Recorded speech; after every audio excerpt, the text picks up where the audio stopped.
Good. So we are live. And for those of you joining us for the first time from YouTube and so on, today I'm doing one of my psychic circles. I'm doing it with my patrons. So this normally just goes out to patrons, but this will be a sort of a moment where we can enjoy joining in a live meditation, which will be part of today's discourse.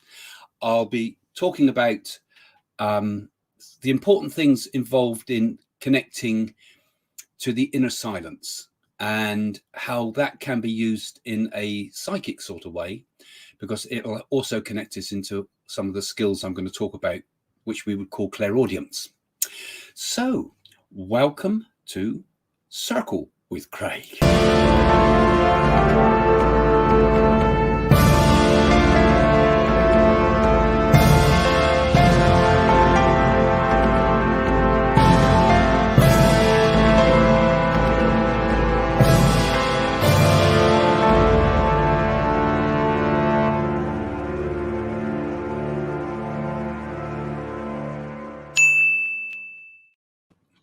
Well, hi everyone, and here we go. We're going to be talking today about the power of inner silence.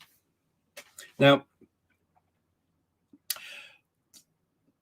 they often say, don't they, can we can our words improve on the silence? And if your words can't improve on the silence, then perhaps it's best to keep quiet sometimes. And I think that kind of applies to general life, really, in many ways, because we are all constantly on a bit of a helter-skelter of endless internal dialogue. Our minds are constantly a flow of words, usually a flow of thoughts, and most of the time we're completely at its mercy. And words can be very powerful. They say words are silver, but surely silence is golden. You know, so if silence is that important in the old saying, why is silence so important, particularly in the spiritual path? You know, I mean, words are important. They're very powerful things, aren't they? We can change a person's mind with words. We can change a person's heart with kind words. Words are very, very powerful things, but they also possess us in many ways, you know, particularly the constant stream of thought that we all have. We have this endless trap that we kind of get stuck in loops of thinking. And, you know, sometimes when you go to sleep, your brain can be a jabbering load of noise, unless I'm the only one that has that, but I'm sure we all do. You know, we have moments where our minds are quiet, but there's also times when our minds can be quite busy. So they talk, don't they, about the divine silence. They talk about the peace that passes understanding, because peace is surely without sound, without vibration. It's quietude, isn't it? And it's a very important part, not just of the spiritual work, but also of our work as clairvoyants and anyone wanting to develop mediumship. It's really important to be able to connect to that inner world and go to that place in ourselves where the place where thoughts haven't even arisen yet. This is the silent place in ourselves, because usually in our thoughts, one thought is following another, but sometimes thoughts just appear, don't they? They just come into our mind. Now, we feel that we're the creator of those thoughts, and we are, in a way, whatever we call ourselves to be, whatever our I is. But if we can get to the spring of it, if we can get to the place where thoughts arise, or we can get behind the place where thoughts are, then we're in a very special place. Because if I can be aware of a thought, right? Like you can be aware of a feeling in yourself, for example. But if you can be aware of a thought, then who is it that is aware of that thought? So what I'm saying is, you're not your thoughts, are you? You're not your thoughts. You're observing a thought that arises in the mind and might go off on a whole direction. And we often get trapped in it again, and we're forgetting that we've been observing that thought. But in this type of meditation that I want to show you today, I want to show you how to break from the chatter, as it were, of the mind. And if we do that, we also break from other things too. We can break from our anxieties. We can break from feelings that have taken over us in our life. We can actually be free. And the thing is, we're free all the time, but we don't realize it. We think we're in this gilded cage, but actually the door's wide open. And it's our ignorance that's stopping us in many ways. It's our, we are trapped in this prison of the mind that is an endless running series of thoughts and feelings and emotions, because they're all part of the same thing. But since we can observe them, that is not us. That is not our true self. Anything we can observe is not us. So as a medium, I have a number of skills, and any medium may or may not have all these skills. When we connect to, for example, the spirit world, or when we connect with another person, we have to look within ourselves and pick out that feeling, what's coming to us. So sometimes the inner impressions I will get, for example, if I'm connecting with somebody in the spirit, might be a feeling. And I've talked about this in previous sort of circles we've done here. I've talked about how sometimes we have to observe the feelings that come to our mind. The first thing we do is connect with that feeling. What feeling are we getting? For example, if you're communicating with somebody in the spirit, do I feel like I'm a male or a female when I look inside? Do I feel that I'm an extrovert character or someone a bit more quiet and introvert? Do I feel I've got someone humorous? Do I feel I've got someone intelligent? Do I have somebody that talks a lot or thinks a lot or has traveled a lot? You can start looking within to the feelings that the spirit world give you. And this is what I would call the clairaudience. It's like the sensing. We look inside and we can feel, we can sense the type of character.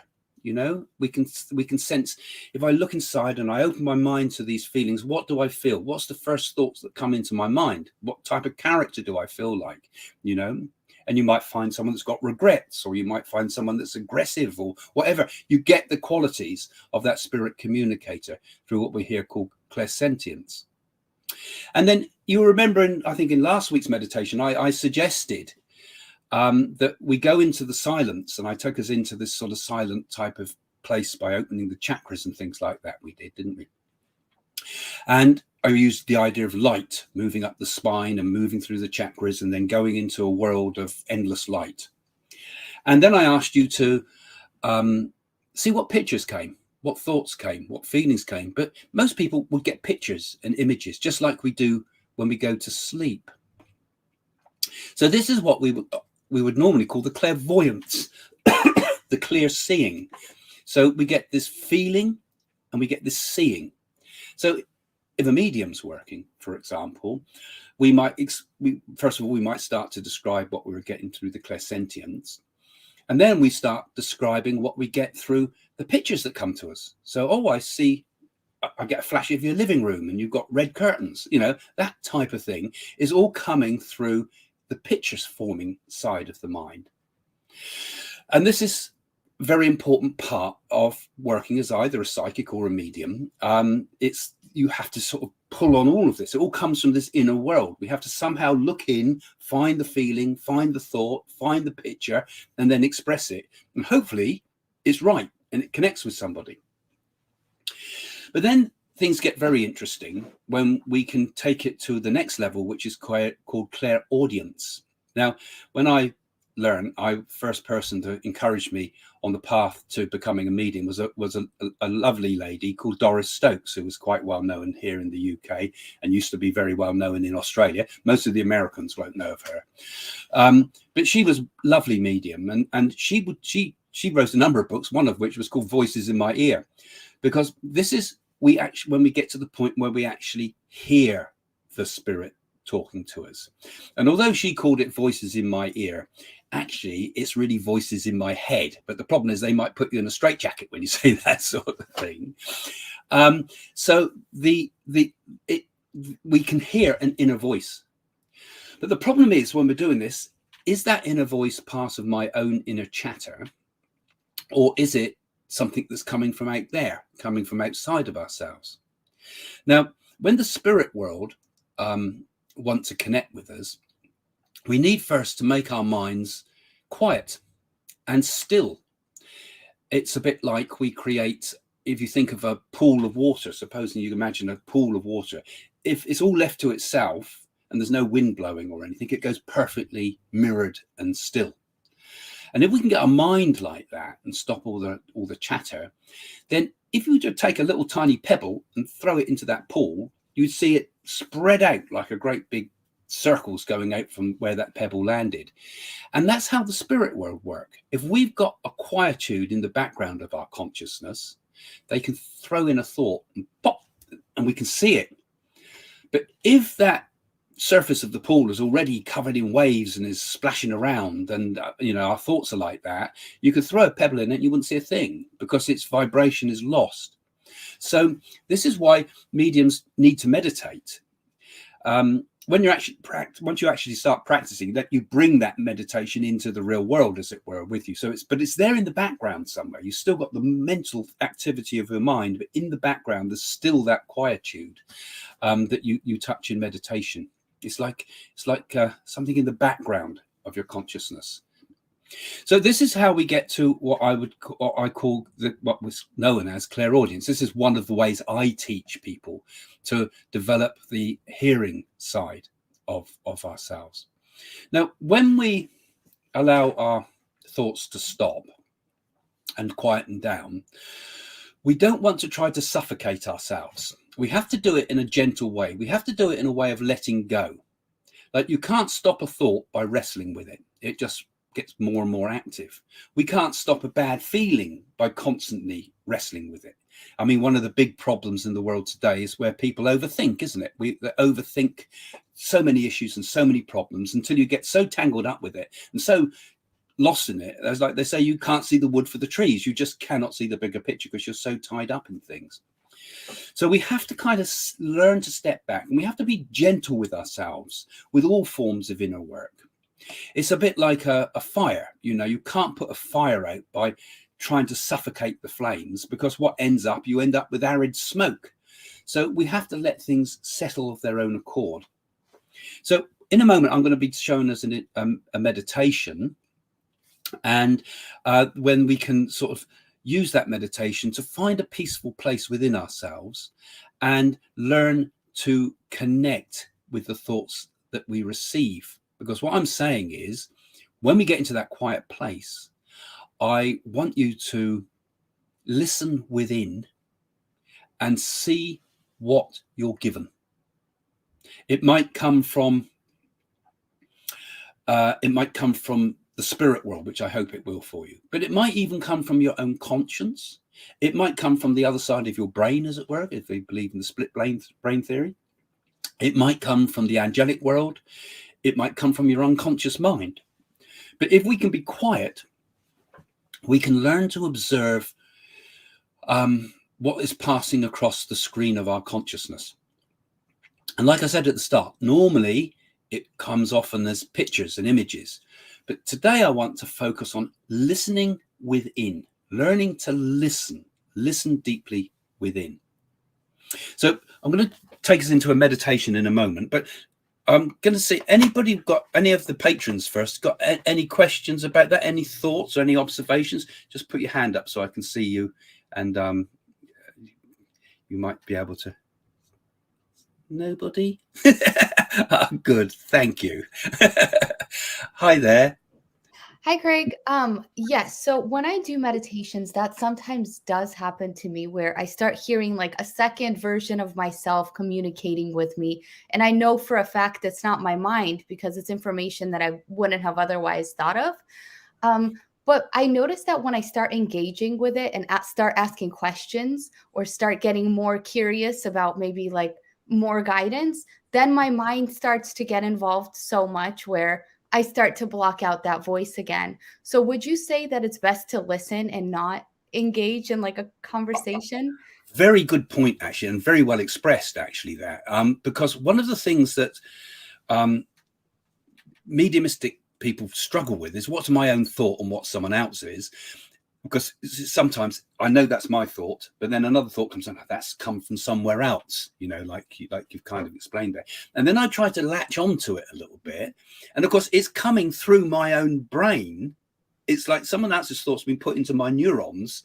But as soon as I fire off one of my neurons, it changes it a bit. Yeah.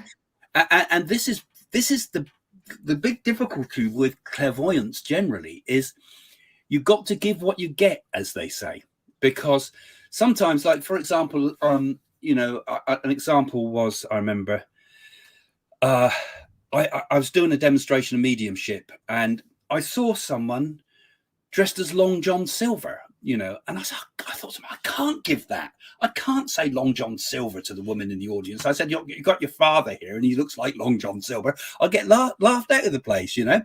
And I said, Long John Silver, do you understand Long John Silver? And she laughed and said, actually, it's right. It was Captain Hook. Actually, you got it slightly wrong. It was Captain Hook in he used to play in Peter Pan, and that was he used to always dress like that, and it was a big thing, big bit of evidence.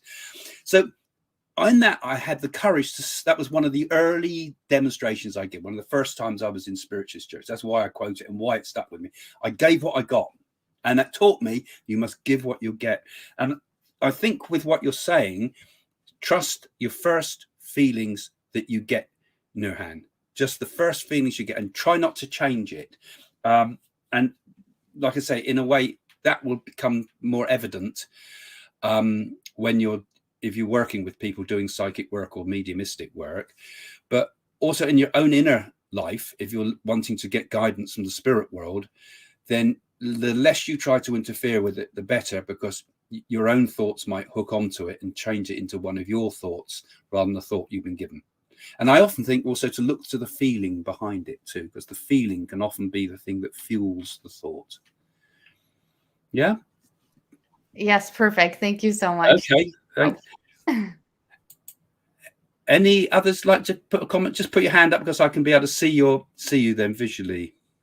All a bit shy, aren't they? That's not a hand up, Diana, is it? No. And any questions, any observations about this? Okay, well, we'll go on and we'll do the meditation now, shall we? And I'll explain what we're going to do. We've also got people coming in from YouTube at the same time. The people from YouTube, I'll be putting up your questions later on as we come along too with it. So don't worry, you'll all get involved in some way. But the patrons, of course, here are all on video with me. Right, okay, so just to refresh, we're going to try to get into a state of inner peace. We want to get into that inner world. Now, I'm going to take us on a simple meditation to do that. And I would particularly like you to see if you can listen within and be given something. And hopefully you can share it with us too, because you'll get to a point where you get to the inner silence. Something may be given to you.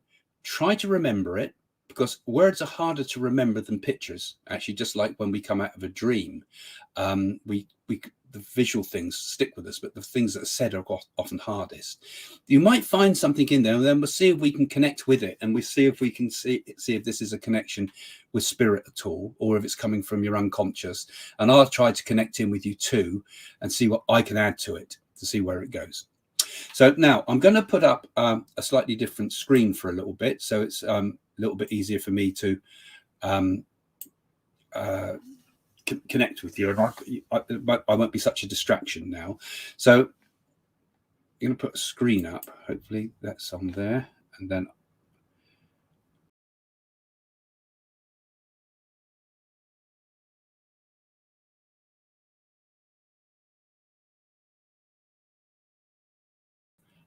that doesn't work. You can't hear me if I put that up. Okay, so you're gonna have to put up with my face for this. All right then, so I'd like you all please to get yourselves comfortable. Now, when we do any form of meditation, wherever possible, it's good to keep the spine loose but straight, not uncomfortably straight.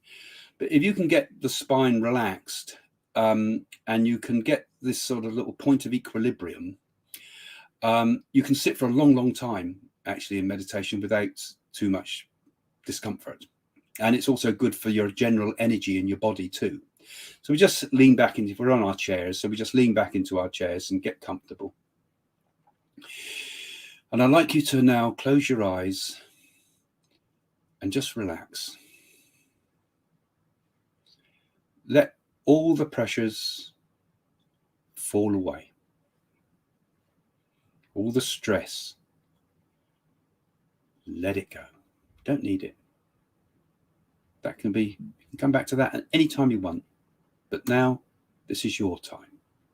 This is your moment. This is your place where you can find deep inner peace.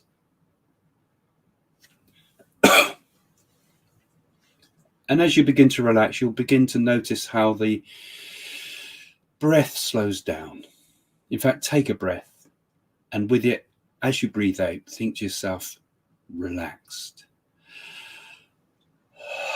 Relaxed. Let it all fall away. Feel the pressures around the eyes. Feel all that tension there falling away. All the pressures in the arms and the legs, in the shoulders, the trunk of the body, the back of the neck. Feel it all fall away. Let peace fill you. Easy to do. Just let go of it. Stop struggling with it. Let yourself step in to that place of deep inner peace. You may notice how your breath slows down. It becomes quiet, becomes still, becomes at peace.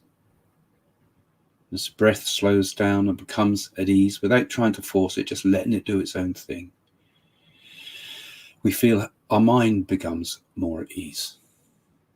Our feelings become more at ease. We feel at peace. And now I want you to be aware of what you can hear. I want you to, there might be noises in your room, there might be distractions, there might be noises outside and in the far, far distance particularly. I want you just to be quiet for a little while and just listen intently. Listen intently to the sounds all around you, and particularly those far off sounds. But don't try to push them away or find them irritating or anything like that. Just accept them. Just let them in as part of the sensation of sound. They're just a sensation of sound. Neither good nor bad, whether it be beautiful music or loud noise, none of it makes any difference. Just observe it as it is and far, far into the distance.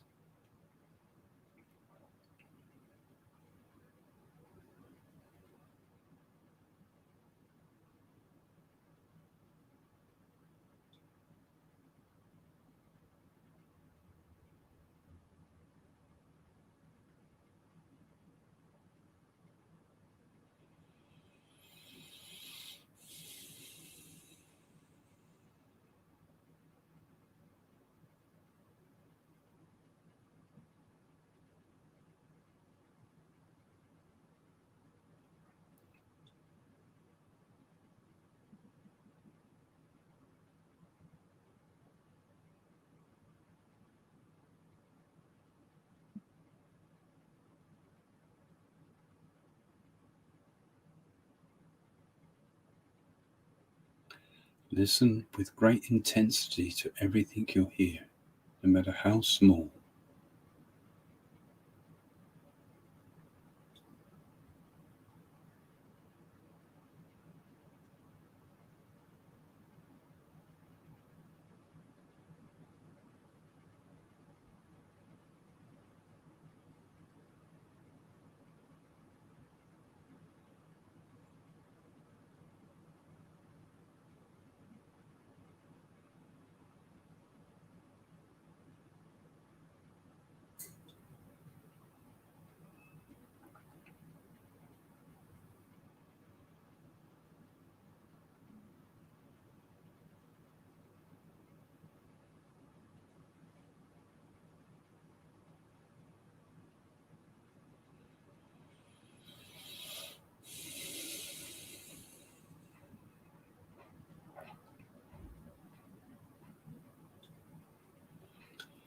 And by listening like this, we naturally become quiet in ourselves. And now you'll remember that last few times, I've been explaining to you how to raise light up the spine through the chakras. But I'm going to ask you now to visualize energy coming up the spine again, to feel the spine open up, as I've explained in previous lessons. But this time we do the sound. Okay, it's a number of what we call bija sounds, bija mantras. So as I say them, just feel the energy moving up the spine until we get to the final one at the crown of the head. So you remember the chakras are on the spine, and as we move up each one, they resonate and they vibrate. We put a mantra on them. I'm just going to do them one after another, and imagine now, so you see a sea of light below you like we did before, but see it also as a sea of sound. And we bring that energy like a vibration up through the spine. And as we take it up through the chakras, we hear the sounds of the chakras as we move through them. And the sounds of these, as we take the energy, it goes lam, vam, ram, yam, hum, hasham. And as it goes through the top of the head, om.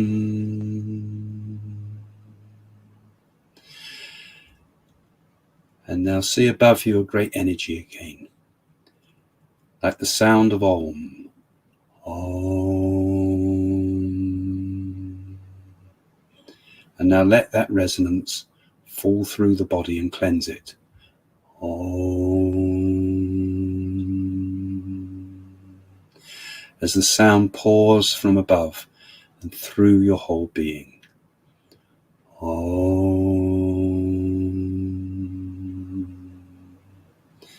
And now you feel your body and fill your body with that sound. It fills it like a vessel at this time of energy. Om.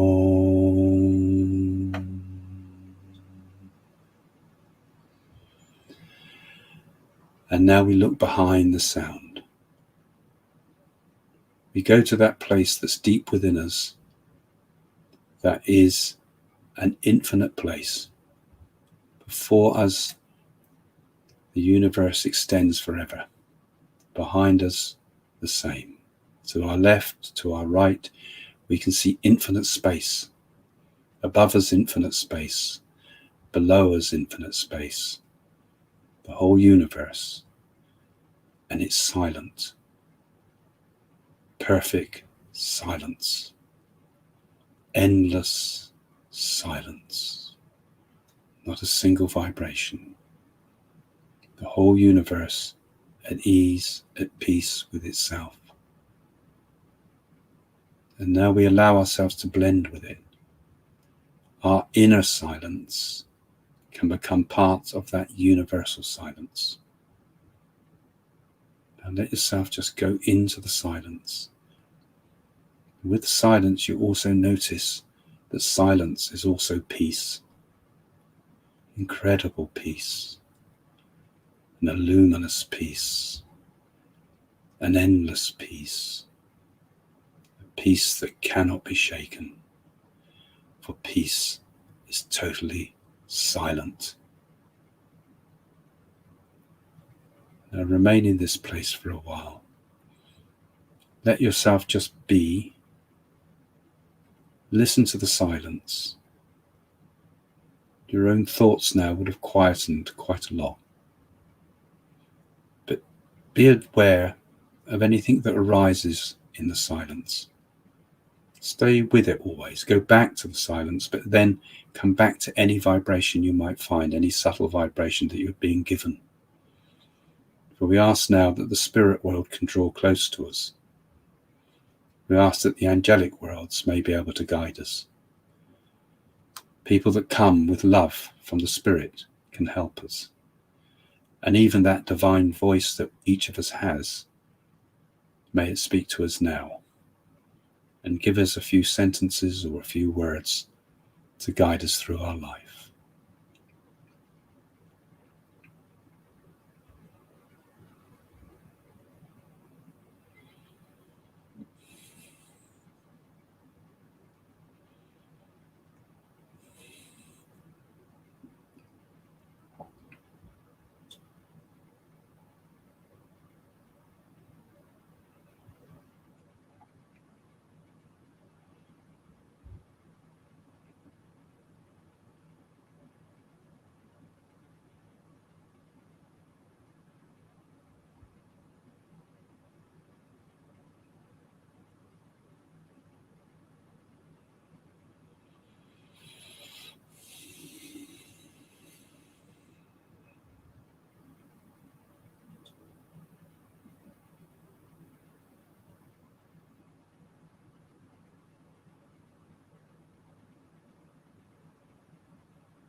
If something has been given to you, ask again for them to repeat it now.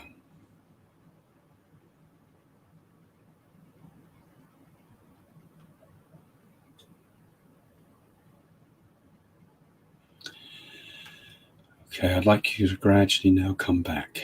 You allow your consciousness to become close to normal, but try to retain, excuse me, try to retain the words that you've been given, any thought that you've been given, something that's appeared out of that void. Each of us would have had something. I want you to hold on to that. You might even want to write it down, perhaps, if you've got paper with you, or just make a note of it in your mind so that it's there with you. Okay, and I'd like you gradually to come back to normal awareness, please. Come back and join me again. I'll tell you what I was given, actually, first off. Someone said to me here that someone's had just recently been diagnosed with a heart problem, and they're worried about it. And I want to say they're going to be all right. Not to worry, it's fine. It's fine. They're just being told that. I was just told that. So that might be in the comments. It might be at some point here, but I just felt I had to say that because I can feel my spirit guides come close to me with that. But can I get some reactions from you, please, guys, if you don't mind? I'll ask you if you don't mind. I'll just pop you up on screen one at a time just to see what you have to say. I'm going to put you up, Nurhan, first because you were confident to say something. How did you feel with that? Oh, I felt very good. I definitely felt so much peace. I felt that silence, like all of a sudden I'm in space. For some reason, I didn't hear much, but I got like a picture of cops and like maybe like a collision or a car accident for some reason. I just saw cop car and like of 2 or 3 cars or something. So yeah, I don't know. Perhaps it could be for someone here. Okay, we'll explore these things in a minute, shall we? Perhaps if anybody picks up on that, particularly the patrons, if anything is relevant with you with that might be interesting. Nurhan, okay, thank you for sharing that. I'm going to ask some of the others, if you don't mind, guys. I'll ask the ones that are used to coming up here quite often. Pat, if you don't mind, okay, because I know you don't mind coming up on screen. You've been. That's okay. Yeah, I didn't actually hear any words, but I did hear a bell. Because you got those headphones on, you wouldn't have heard anything. I could hear my dog snoring. I did hear that.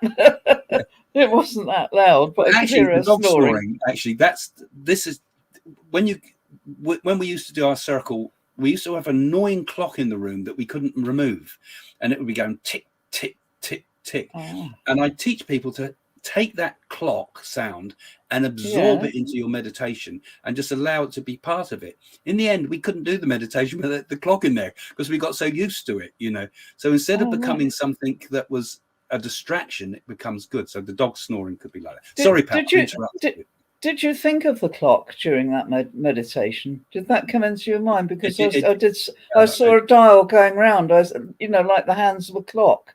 Yeah, I was getting the picture of a clock in my head as I just went into the meditation. I got that. Story I just told you I was reminded of it as I went in. So you picked that up, Pat? Yes, I got that. Yeah, I thought there's something to do with the clock. So yeah, I did pick that up. And some trees. I did see some trees with silver bark. I don't know if anybody lives near anywhere, like a small forest and all. Yeah. Very pretty trees they were, with silver bark. There's a famous spirit guide called Silver Birch, but you probably know that. Oh, so? Oh. They're very famous, yeah. Okay, let's just see. I'll get some more reactions, just some quick reactions at this stage from people. I'm going to pull you up, Christina, if you don't mind. Yeah. How did you manage? I felt like my ears were ringing. Definitely felt. Okay, you get tinnitus at all then? Because sometimes sometimes I've had tinnitus sometimes, and that can be an annoying thing. But when you do this meditation, tinnitus often fades away. When you hear, like I said, when you listen at a distance, you'll start hearing also the sounds of the inner ear, actually, because sometimes you'll get sounds, not just tinnitus, but you might, which is annoying, but you'll hear all sorts of unusual, strange sounds like bells and gongs and all sorts of things. Sorry, I've interrupted. I'm asking. Right. I can't stop talking. So before we even got into the meditation, I heard a name, and Clementine. I don't know what that meant. But then once we got into the meditation, I heard a song. And I just had to look it up because I kind of knew the song, but I didn't. It's the song that starts off, "The road is long with many a winding turn." Okay. So I heard that song, which is I had to look it up. It's by the Hollies. So, okay. And it's Huckleberry Hound he ain't heavy. He's my brother. So I don't know if that means anything to anybody, but yeah. But yeah, Okay, I that's enjoyed interesting. that. I enjoyed the sound. I feel like for me, concentrating on the sound doesn't seem as so much pressure as trying to see something. I found it more most of us are relaxing. visually orientated, and like the normal meditations, we use light and pictures, and I try to sort of use different idea of using the sound, possibly as the instead of the light, and we can use the two together, of course, as well. You know, and those mantras I briefly skipped over are very, very important too. Those bija mantras, which can you would use those much more intensely in full development of Kriya, for example. Oh, okay, brilliant. All right, I'm going to just get quick responses. Laurel, if you don't mind, that's okay. Yeah.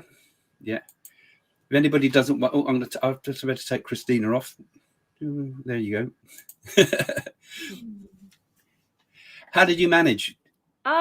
Pretty good. I was actually very calm. I just traveled yesterday. So I thought, oh, well, you're kind of wonder with all the transportation, will you be able to really calm yourself? But I was able to.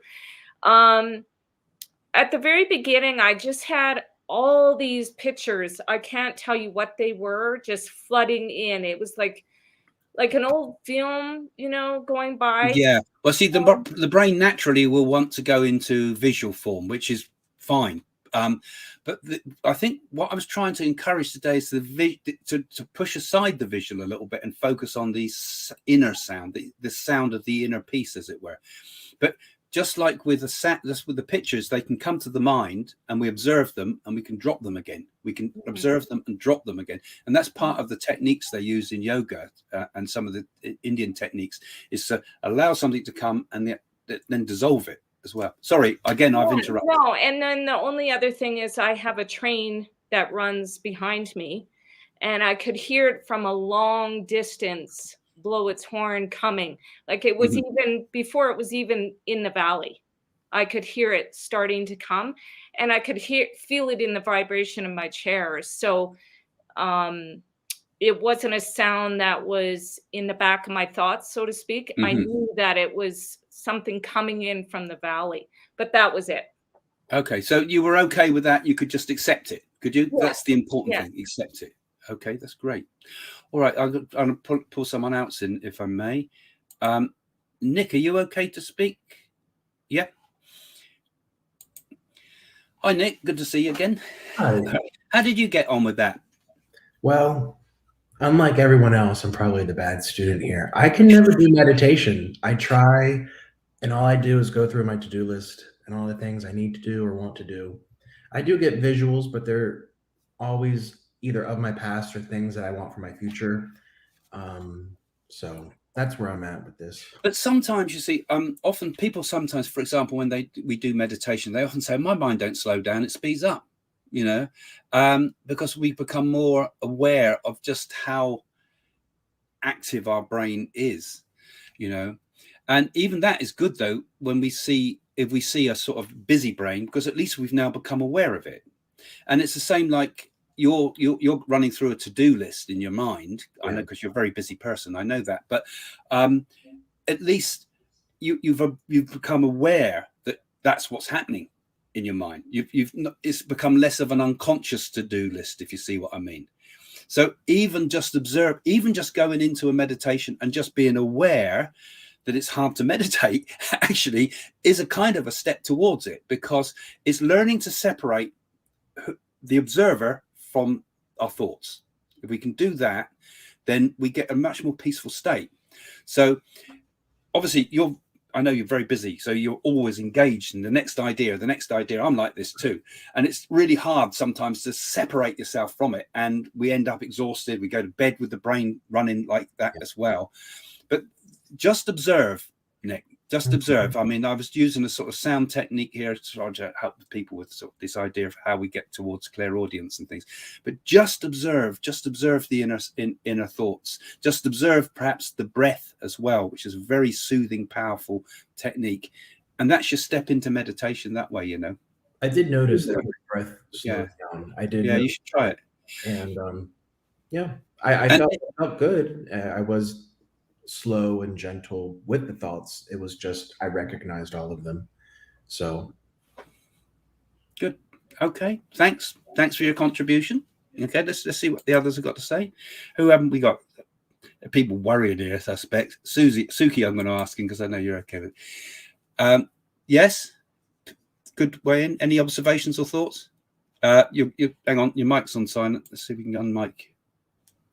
No, that was me. Unmute you. That was you me. got to do it. Yeah. So no visuals this time, which was good because the pictures or anything didn't flash. And then it was a black void, which was great. And I felt really peaceful, like my breath slowed down, a bit like the yoga meditation that I do. And it just felt right. And then I heard one word. I don't know if it's for me or it might be for somebody else. It was be focused. It sounded like my voice, but it wasn't my voice. Mm-hmm. And it's the same voice that I hear when I'm driving, or like, for example, this morning I had to go to my place of work and the same voice said, don't go on the motorway, take the smaller roads because there would be a problem. Didn't listen to it because I went, go to the motorway, it's much easier and a bit lazy like that. And there was a slight traffic jam. So it was the same type of voice, which sounds like me, but another person saying, and it would just be focused. So I don't know if that's for somebody else or for yourself, perhaps, or for me as well. I mean, we could all learn from that. Yeah. But interesting the way you're describing it, because this is what I think is important, that we learn to get used to the idea that a voice can sometimes be just like a helpful. It's almost like as your grandmother's voice or something like that, something soothing and reassured and familiar. Familiar, yeah. And does that voice come from ourselves, or does it come from some other spirit realm? Which I believe it comes from the spirit realm. I think so, spirit realm, because I think our own inner voice can sometimes work through that same mouthpiece, and it might not be. I might hear, like, for example, so I describe it like your grandmother's voice, but it might be some other spirit helping through that voice. But that's how we familiarized ourselves with the inner voice. Mm-hmm. So I think it's, I think we all have an inner voice. I think we call it the conscience sometimes too, because it can tell us what to do and it can tell us the best thing to do. But it also sees the way ahead, doesn't it? Absolutely. So, I've heard it before, the same voice. Yeah. And that's why it wasn't scary. It's quite reassuring, but it was nice because it came out of darkness. Yeah. Like the stillness of everything. We can link with our inner voice. It's a great thing. Yeah. Okay. Thank you for your contribution. It's interesting to see how people reacted. I don't know if it's any others with the screen on. Can I pull you in, Jamie? People go, I've got my makeup done. Hi, Joe. How did you get on with that one there? Mine was quite beautiful, actually. Have you ever sat and listened to the ocean, the ebb and flow of the ocean? The vastness of that? Yeah. That's what I heard, was that the ocean's movement and the beauty in that, and the feelings I got besides that sound were basically, we're just all one and we're all love. And it was quite beautiful. Yeah, lovely. I mean, the thought of the sound of the ocean alone actually is a beautiful idea to take into a meditation like that. I always love the idea of vastness. I always find meditation the being part of something bigger than yourself, That's absolutely what it was. Yeah. That's lovely. Oh, fabulous. Okay, well, thank you for sharing with us. Oh, you bet. I'm just going to allow a few of the people from the comments to come in now, and because we've kind of ignored you guys. So let's see what some of you said.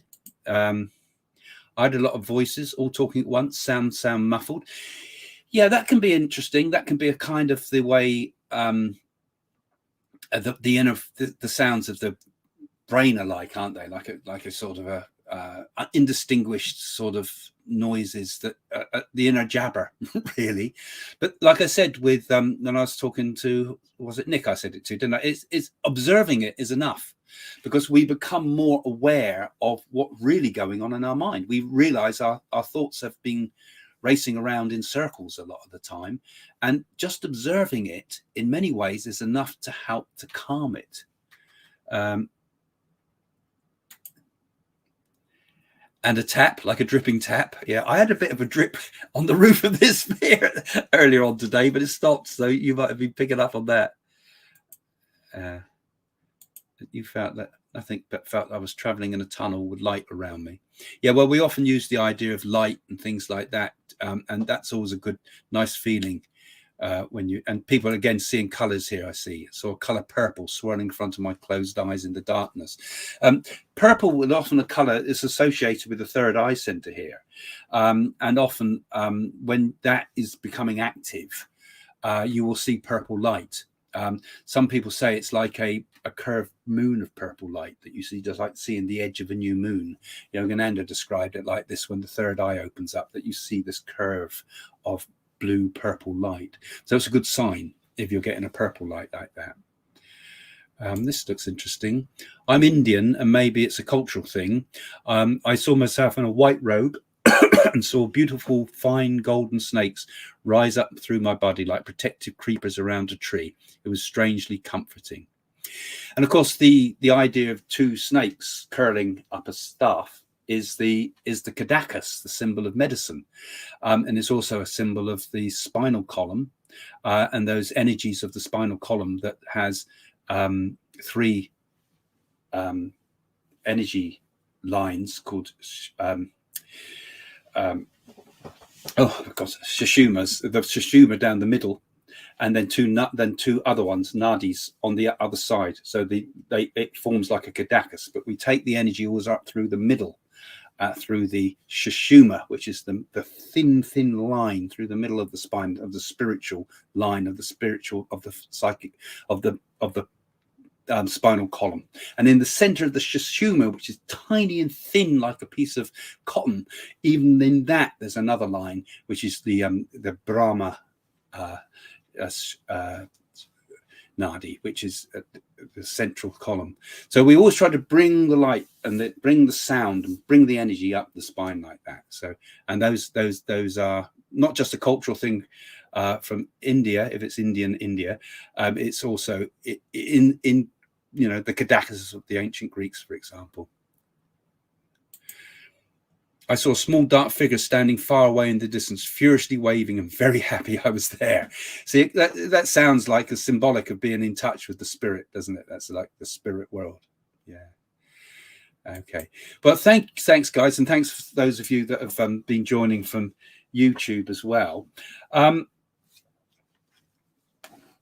So I think this, basically, to come back to where I was going with this. We can only sort of touch upon it on something like this, but if you can learn to quieten the mind, it is definitely a very powerful way to increase your abilities of psychic level and on a spiritual level too. Sometimes it's good to observe a period of silence. It's not easy in today's world because we always have to be on call with everything all the time.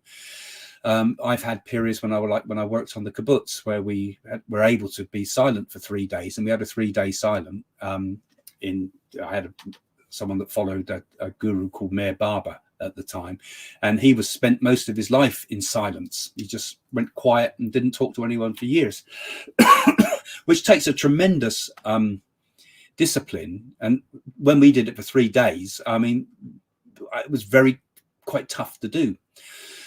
But when you quieten the words like this, it gives a chance, I think, for the soul to express itself a bit.